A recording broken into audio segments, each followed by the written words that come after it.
फेर नहीं हटल निरहुआ, लॉलीपॉप से चमकल पावनी के नौआ।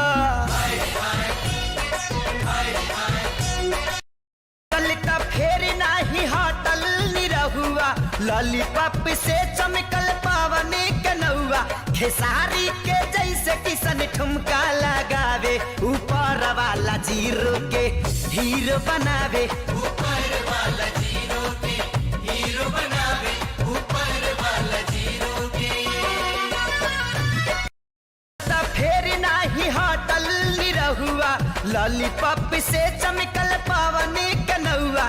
खेसारी के जैसे किसन ठुमका लगावे, ऊपर वाला जीरो के हीरो बनावे। ऊपर वाला जीरो के हीरो बनावे, ऊपर वाला जीरो के।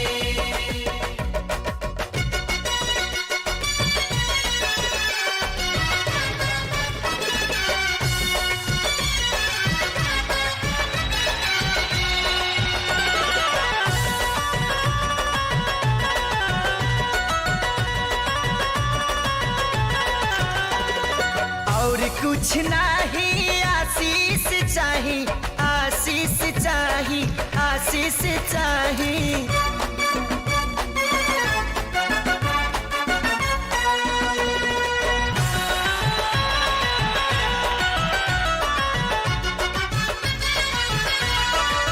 और कुछ नहीं आशीष चाही, लोगवन के प्यार सबके भगिया जगावे। ऊपर वाला जीरो के हीरो बनावे। ऊपर वाला जीरो के हीरो बनावे,